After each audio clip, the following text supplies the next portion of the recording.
Friends എല്ലാവർക്കും good morning. അപ്പോൾ എല്ലാവർക്കും ഇന്നത്തെ ഒരു അത്യുഗ്രൻ വിശേഷത്തിലേക്ക് തന്നെ സ്വാഗതം. അങ്ങനെ നമ്മുടെ ജലജയും നവ്യയും കൂടെ സംസാരിച്ചുകൊണ്ടിരിക്കുക. എൻ്റെ നവ്യയെ, നീ ഒരു കാര്യം ഓർത്തോ, ഇപ്പോഴൊക്കെ ആ കുഞ്ഞിനോട് എല്ലാവർക്കും സ്നേഹം, നിൻ്റെ കുഞ്ഞിനെ കൊണ്ട് നിനക്ക് അങ്ങോട്ട് വരാനുള്ളതാ. അങ്ങനെ വരുമ്പോൾ നിൻ്റെ കുഞ്ഞിനെ സ്നേഹിക്കേണ്ടവരൊക്കെ ആ കുഞ്ഞിനെ സ്നേഹിക്കുമ്പോൾ നിനക്കത് സഹിക്കാൻ പറ്റുമോ? ഇല്ലമ്മേ, എനിക്കത് സഹിക്കാൻ പറ്റില്ല. അങ്ങനെ അതുകൊണ്ടാണ് ഞാൻ പറഞ്ഞത്, എങ്ങനെയെങ്കിലും ആ കുഞ്ഞിനെ അവിടെ നിന്ന് പുറത്താക്കാനുള്ള കാര്യങ്ങൾ നീ ചെയ്.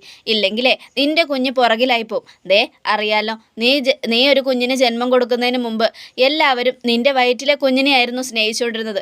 എന്നാൽ ഇപ്പം അനന്തപുരിയിൽ ആരും നിൻ്റെ കുഞ്ഞിനെക്കുറിച്ച് അന്വേഷിക്കുന്ന പോലും ഇല്ല. എല്ലാവർക്കും ആ പെങ്കൊച്ചിനോടാ കാര്യം. അതുകൊണ്ടാണ് ഞാൻ പറഞ്ഞത്, ഇതൊക്കെ കാണുമ്പോൾ എനിക്ക് സഹിക്കുന്നില്ല. കാര്യം ഞാൻ നിന്നോട് വഴക്കിടുമെങ്കിലും നീ പ്രസവിച്ചത് എൻ്റെ മോൻ്റെ കുഞ്ഞിനെയാ. അങ്ങനെയുള്ളപ്പോൾ എനിക്കതിനെ വെറുത്ത് മാറ്റി നിർത്താൻ പറ്റില്ലല്ലോ. അതൊക്കെ ശരി തന്നെയാ.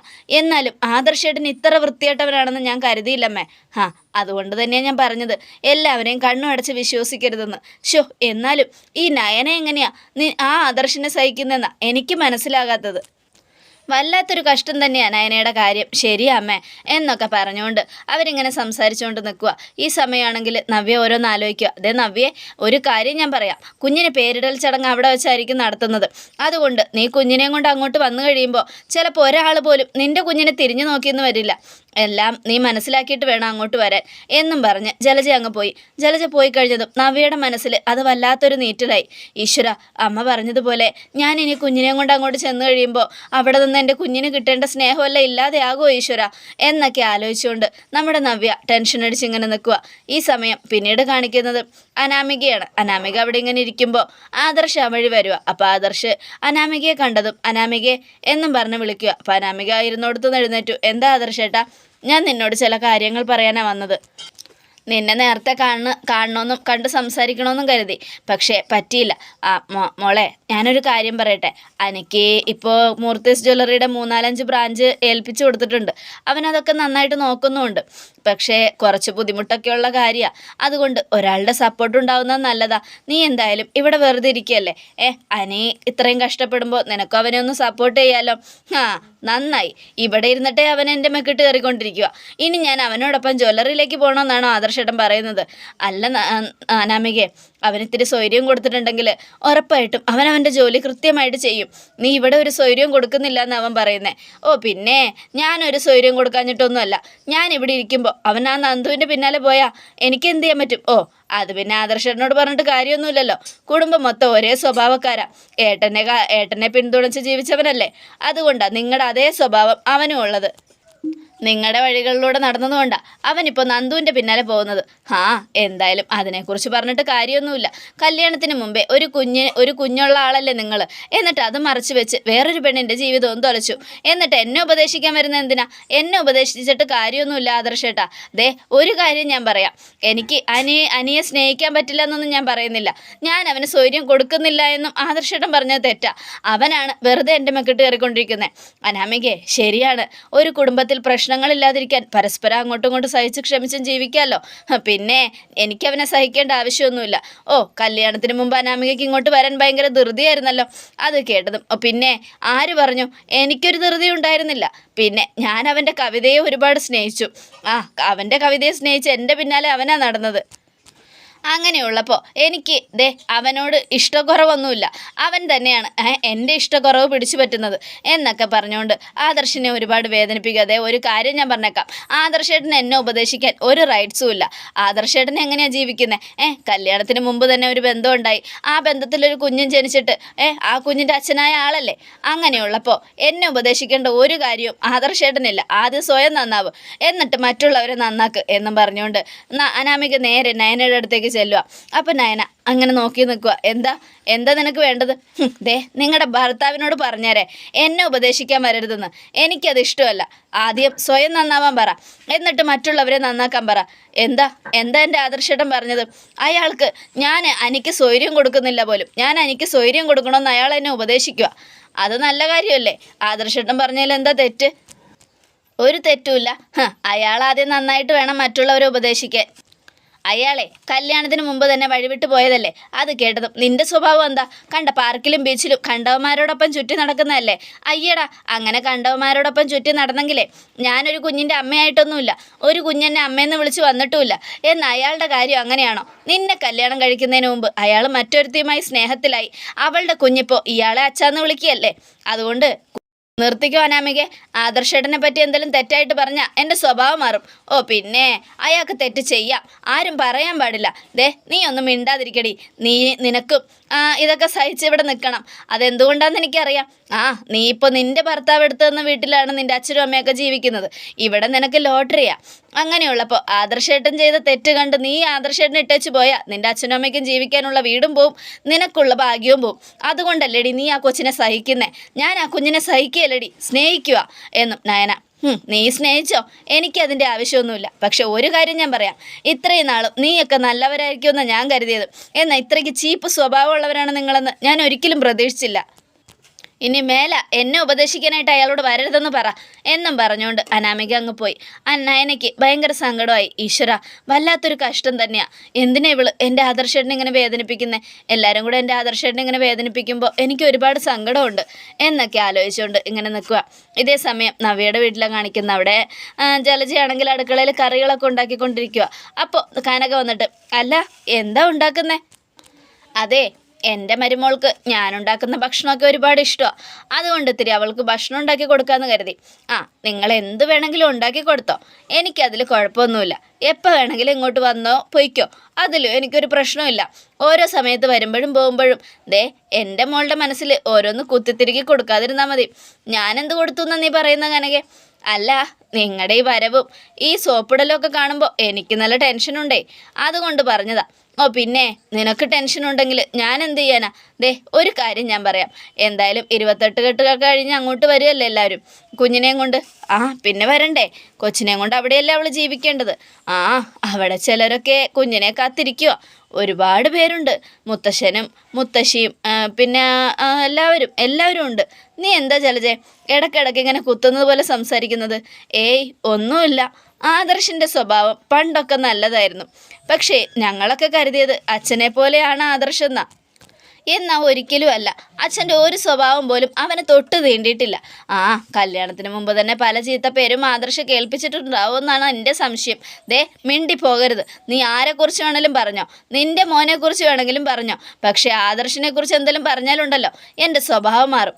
മൂർത്തി സാറിൻ്റെ പാത പിന്തുടർന്ന് നടക്കുന്ന മോനാ ആദർശ് മോനെ എൻ്റെ മോളുടെ ഭർത്താവായിട്ട് കിട്ടിയത് ഞങ്ങളുടെ ഭാഗ്യമാണ്.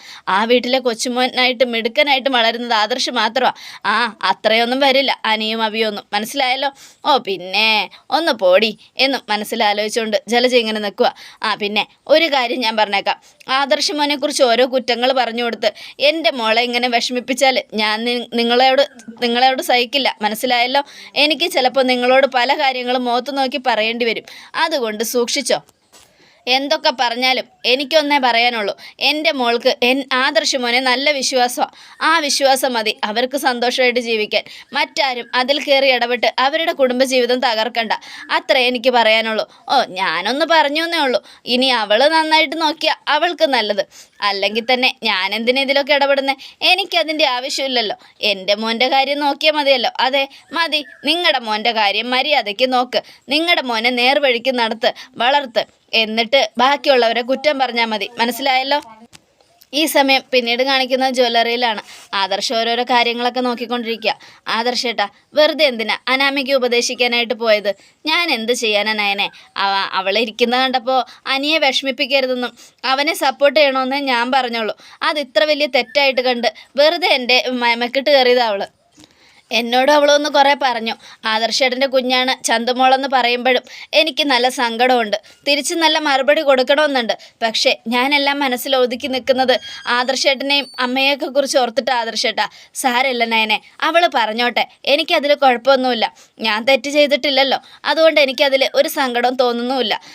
അതെനിക്കറിയാം ആദർശേട്ടാ. പക്ഷെ എന്നാലും ആദർശേട്ടനെ കുറിച്ച് അവൾ പറയുമ്പോൾ കരണടിച്ചൊന്ന് പൊട്ടിക്കണമെന്ന് എനിക്ക് തോന്നുന്നുണ്ട്. പക്ഷെ ഞാൻ എല്ലാം സഹിച്ചും പിടിച്ച് ക്ഷമിച്ച് നിൽക്കുക. സാരമില്ല നയനെ, DNA ടെസ്റ്റിൻ്റെ റിസൾട്ട് ഒന്ന് വന്നോട്ടെ, അത് കഴിയുമ്പോൾ ഇതിനൊക്കെയുള്ള മറുപടി നമുക്ക് കൊടുക്കാം. എനിക്കറിയാം ആ കുഞ്ഞിൻ്റെ അച്ഛൻ ആരായിരിക്കുമെന്ന്. അത് അഭി തന്നെ ആയിരിക്കും. പിന്നെ എന്തായാലും എൻ്റെ ആദർശൻ്റെ തലയിൽ എല്ലാവരും കൂടെ കുറ്റം ചുമത്തുമ്പോൾ അതെന്താണെന്നറിയാൻ ഒരു ആകാംക്ഷ ഉണ്ടാവുമല്ലോ, അത്രയേ ഉള്ളൂ എന്നൊക്കെ പറഞ്ഞുകൊണ്ട് നമ്മുടെ നയന ഇങ്ങനെ നിൽക്കുക. ഈ സമയം പിന്നീട് കാണിക്കുന്നത് നന്ദുവിനെയാണ്. നന്ദു ഇങ്ങനെ ഓരോന്ന് ആലോചിച്ചുകൊണ്ടിരിക്കുക. അപ്പോൾ അനിയും കൂട്ടുകാരും ഇങ്ങനെ സംസാരിക്കുകടാ, ഞാൻ അവളെ ഒരുപാട് വിളിച്ചു, പക്ഷെ അവൾ എടുത്തില്ല. അതിനുശേഷം അവൾ തിരിച്ചു വിളിച്ചപ്പോൾ ഞാൻ അവിടെ ഉണ്ടായിരുന്നുമില്ല. ഫോൺ അവിടെ വെച്ചിട്ട് ഞാൻ ബാത്റൂമിലേക്ക് പോയതാ. തിരിച്ചു വന്നപ്പോൾ ആയിട്ട് ആ സമയത്ത് നന്ദു വിളിക്കുകയും ചെയ്തു. അവൾ ഫോൺ എടുത്തിട്ടാണെങ്കിൽ ആ രാക്ഷസി എൻ്റെ നന്ദുവിന് ഒരുപാട് വഴക്ക് പറഞ്ഞു. ഇപ്പം ഞാൻ വിളിച്ചപ്പോൾ അവളെ കിട്ടുന്നുമില്ലടാ, നീ ഒന്ന് വിളിക്കടാ, പാവം എൻ്റെ നന്ദു എന്തെടുക്കുന്നുണ്ടാവും ആവോ, എനിക്ക് നല്ല സങ്കടമായി. എന്തൊക്കെ പറഞ്ഞാലും അവൾ എൻ്റെ എല്ലാം ആടാ, അവളുടെ ശബ്ദം ഒന്ന് കേൾക്കാൻ എനിക്ക് കൊതിയാവുന്നടാ.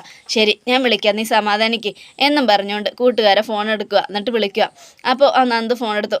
എടാ രാകേഷേ, പറയടാ, എന്തൊക്കെയുണ്ട് വിശേഷം? എങ്ങനെ പോകുന്നടി അവിടെ? ഭയങ്കര കഷ്ടപ്പാടാടാ. അല്ല, ഇതൊക്കെ ഈസി ആയിട്ട് കടന്നു പോകുമെന്നല്ലേ നീ പറഞ്ഞത്? ഇപ്പം എന്താ ഇങ്ങനെ പറയുന്നത്? ഞാനും അങ്ങനെയൊക്കെയാണ് കരുതിയത്. പക്ഷെ ട്രെയിനർ വല്ലാത്തൊരു കഷ്ടമാണ്. അയാൾ ഭയങ്കര സാധനമാടാ, ഭയങ്കര മുരടനാ. ഓ ആണോ? എന്നാൽ സാരമില്ല, നിനക്ക് പറ്റുന്നില്ലെങ്കിൽ നീ ഇങ്ങോട്ട് പോരടി. അങ്ങനെ തോറ്റുമടങ്ങാനൊന്നും ഞാൻ തയ്യാറാവില്ലടാ. എന്തായാലും ഇവിടെ നിന്നും ജയിച്ചിട്ടേ വരും. SI യൂണിഫോം അണിയാതെ ഇനി എൻ്റെ സ്വപ്നം സഫലമാകില്ല. അതിനു വേണ്ടിയാ എല്ലാം സഹിച്ചും ക്ഷമിച്ചും ഒക്കെ ഞാനിവിടെ നിൽക്കുന്നത്. അല്ലടാ, അവിടുത്തെ വിശേഷം എന്തൊക്കെയുണ്ട്? ഇവിടെ എല്ലാവർക്കും സുഖം. പിന്നെ നന്ദു ഒരു മിനിറ്റ് എന്നും പറഞ്ഞുകൊണ്ട് ഫോൺ എടുത്ത് അനിയുടെ കയ്യിലേക്ക് കൊടുക്കുക. ഹലോ നന്ദു, നന്ദു നീ വിളിച്ചപ്പോൾ എനിക്ക് എടുക്കാൻ പറ്റിയില്ല നന്ദു, ഞാൻ ബാത്റൂമിലായിരുന്നു. അനാമിക ഫോൺ എടുത്ത് നിന്നെ ഒരുപാട് വഴക്ക് പറഞ്ഞല്ലേ, സോറി നന്ദു. നീ എന്തിനാടാ നീ വെറുതെ എന്നെ ഇങ്ങനെ വിളിക്കുന്നേ? ഞാനൊരു 10-19 പ്രാവശ്യം നിന്നെ വിളിച്ചു, നീ ഫോൺ എടുത്തില്ല. അതുകൊണ്ടാണ് എനിക്ക് സങ്കടമായത്. ഫോൺ എടുത്തിരുന്നെങ്കിൽ എനിക്കൊരു കുഴപ്പമില്ലായിരുന്നു. ഞാൻ ട്രെയിനിങ്ങിലായിരുന്നില്ലേ, പിന്നെ എനിക്കെങ്ങനെ നീ വിളിക്കുമ്പോൾ തന്നെ എടുക്കാൻ പറ്റുമോ? പിന്നെ നിൻ്റെ മിസ് കോൾ അത്രയും കണ്ടതുകൊണ്ടാണ് ഞാൻ തിരിച്ചു വിളിച്ചത്. തിരിച്ചു വിളിച്ചപ്പോഴോ വയറ് നിറച്ച് കിട്ടുകയും ചെയ്തു. സോറി നന്ദു, സോറിടാ. അവളുടെ സ്വഭാവം അറിയാമല്ലോ, എനിക്ക് നിന്നെ കാണണം തോന്നുന്നുണ്ട്, നിൻ്റെ ശബ്ദം കേൾക്കാതിരിക്കാൻ പറ്റുന്നില്ല. അതുകൊണ്ടാണ് നന്ദു ഞാൻ വിളിച്ചുകൊണ്ടേ ഇരിക്കുന്നേ. അനി, ദൈവത്തെ ഓർത്ത് ഞാനൊരു കാര്യം പറയുന്നത് നീ കേൾക്ക്. ഇനിയും നീ എൻ്റെ പിന്നാലെ ഇങ്ങനെ നടക്കരുത്, എന്നെ വെറുതെ ഇങ്ങനെ വിളിക്കരുത്, അതെനിക്ക് സഹിക്കില്ല, മനസ്സിലായല്ലോ? ഇനി എന്നെ വിളിക്കണ്ട, അനി എൻ്റെ കൂട്ടുകാരെ കൊണ്ടും വിളിപ്പിക്കണ്ട. നിൻ്റെ ജീവിതത്തിലും എൻ്റെ ജീവിതത്തിലും അത് വലിയ പ്രശ്നമായിട്ട് മാറും. അതുകൊണ്ട് ഞാൻ വെക്കുക എന്നും പറഞ്ഞുകൊണ്ട് നന്ദു ഫോൺ കട്ട് ചെയ്തു. ഹലോ നന്ദു. അവൾ ഫോൺ കട്ട് ചെയ്തടാ. ഞാൻ സംസാരിച്ചിട്ട് പോലും അവളൊന്നും പറഞ്ഞില്ല. ദേഷ്യപ്പെട്ട് സംസാരിക്കുക. എടാ, അവൾ എത്രയൊക്കെ ദേഷ്യപ്പെട്ടാലും എന്തൊക്കെ പറഞ്ഞാലും നീ അവളെ കൈവിട്ട് കളയരുത്. കാരണം അനാമിക എന്ന് പറയുന്നത് നിൻ്റെ ഭാര്യ, കണ്ടവന്മാരോടൊപ്പം ചുറ്റിക്കറങ്ങി നടന്ന് പാർക്കിലും ബീച്ചിലും ഒക്കെ തെണ്ടി നടക്കുന്നവളാ. അത് നിൻ്റെ കണ്ണിൽ നീ നേരിട്ട് കണ്ട കാഴ്ചയാ. അങ്ങനെയുള്ളപ്പോൾ ഒരിക്കലും അവളെപ്പോലൊരു ഭാര്യയെ നീ സ്നേഹിക്കരുത്, സപ്പോർട്ട് ചെയ്യുകയും ചെയ്യരുത്. അവൾ മറ്റെന്ത് ചെയ്താലും കുഴപ്പമില്ലായിരുന്നു. എന്നാൽ സ്വന്തം ഭർത്താവ് ജീവിച്ചിരിക്കുമ്പോൾ മറ്റൊരുത്തനോടൊപ്പം കറങ്ങാൻ പോകുന്ന ഒരുത്തിയോടും ക്ഷമിക്കരുതടാ. അതുകൊണ്ട് നിനക്ക് ചേർന്നവൾ നന്ദു തന്നെയാണ്. നിനക്ക് ഏത് പാതിരാത്രിയും വിശ്വസിച്ച് അവളെ ഒറ്റയ്ക്കാക്കിയിട്ട് പോകാനുള്ള ധൈര്യം ഉണ്ടാവും. കാരണം അവൾ നല്ലവളാടാ. അതുകൊണ്ട് അവളെ കൈവിട്ട് കളയരുത്. എടാ, പക്ഷെ എന്നോട് അവൾ സംസാരിക്കുന്നില്ലല്ലോ. അവളുടെ ശബ്ദം കേൾക്കാൻ ഞാൻ ആഗ്രഹിക്കുമ്പോഴൊക്കെ അവൾ എന്നെ വഴക്ക് പറയുമല്ലേ, അവോയ്ഡ് ചെയ്യുമല്ലേ. അതല്ലേടാ എൻ്റെ സങ്കടം. സാരമില്ലടാ, എല്ലാം ശരിയാവും. ദൈവം എന്ന് പറയുന്ന ഒരാൾ മുകളിലുണ്ടല്ലോ. അനാമിക എന്ന് പറയുന്ന രാക്ഷസിയെ നിൻ്റെ ജീവിതത്തിൽ നിന്നും പറിച്ചു മാറ്റി നിനക്ക് നല്ലൊരു ജീവിതം തരും അവൾ, ദൈവം തരും എന്നൊക്കെ പറഞ്ഞുകൊണ്ട് നമ്മുടെ നന്ദുവിൻ്റെ കൂട്ടുകാരന്മാർ അനിയെ ആശ്വസിപ്പിക്കുക. ഈ സമയം പിന്നീട് കാണിക്കുന്നത് അനന്തപുരിയിലാണ്. ദേവയാനിയും ജയനും അജയനും കൂടി ഇങ്ങനെ ഇരിക്കുക. എന്നാലും ആദർശ് ഇങ്ങനെയൊക്കെ ചെയ്യുമെന്ന് ഞാൻ എൻ്റെ ജീവിതത്തിൽ പോലും കരുതിയില്ല ജയേട്ടാ. എന്തിനാ ദേവയാനി, കാര്യം അറിയാതെ നീ മോനെ ഇങ്ങനെ കുറ്റം പറയുന്നേ? നമ്മുടെ മോൻ അച്ഛൻ്റെ പാത പിന്തുടർന്ന് ജീവിച്ചവനാ. അപ്പോൾ അവന് തെറ്റുപറ്റുമെന്ന് നിനക്ക് തോന്നുന്നുണ്ടോ? നയനമോള് പോലും അവനെ വിശ്വസിച്ചിട്ടേ ഉള്ളൂ. അവൻ തെറ്റ് ചെയ്തിട്ടില്ല എന്ന് വിശ്വസിച്ചതുകൊണ്ടാണ് ഇന്ന് മോള് കൂടെ നിൽക്കുന്നത്. ഇല്ലായിരുന്നെങ്കിൽ എന്നെ മോള് ഉപേക്ഷിച്ച് പോയാന്നെ. എല്ലാ തെറ്റും ചെയ്ത ഒരുത്തനെ സപ്പോർട്ട് ചെയ്യാൻ നയനമോൾക്ക് മാത്രമേ കഴിയൂ, അവൾക്ക് മാത്രമേ പറ്റൂ. കാരണം ഒരുപാട് ദ്രോഹിച്ചിട്ടും അവളുടെ കരൾ എനിക്ക് പകത്തു നൽകിയതാ. ആ മനസ്സ് കാണാതെ പോയതല്ല, ഞാൻ കണ്ട് മനസ്സിലാക്കിയതാ. അങ്ങനെയുള്ളപ്പോൾ എൻ്റെ മോനൊരു തെറ്റ് ചെയ്താലും അവനെ സപ്പോർട്ട് ചെയ്ത് അവൾ നിൽക്കുന്നത് എനിക്കത്ര വലിയ കാര്യമായിട്ടൊന്നും തോന്നുന്നില്ല. അവളുടെ മനസ്സ് അത്രയേ ഉള്ളൂ.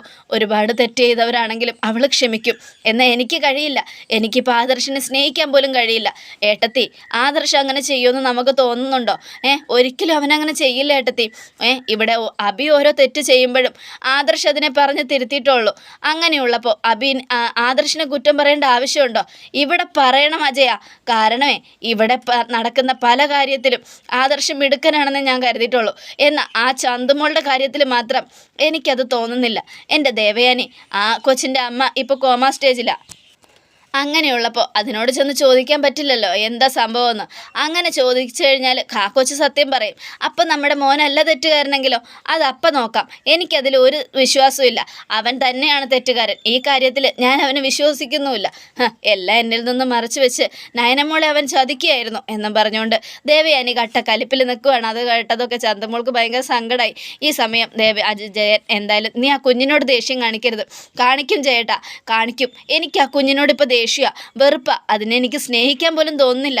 അത്രയ്ക്ക് ദേഷ്യ, വെറുത്തു പോയി ഞാൻ അതിനെ എന്നും പറഞ്ഞുകൊണ്ട് അപ്പോൾ ചന്തമോളുടെ കണ്ണിൽ നിന്നും കണ്ണുനീർ കുടുകൂടാ ഒഴുകുകയാണ്. അതോടുകൂടി എപ്പിസോഡ് അവസാനിക്കുകയാണ്. നാളത്തെ ഒരു തകർപ്പൻ വിശേഷത്തിനായിട്ട് കാത്തിരിക്കുക. എല്ലാവർക്കും ഒരിക്കൽ കൂടെ നല്ലൊരു ശുഭദിനം.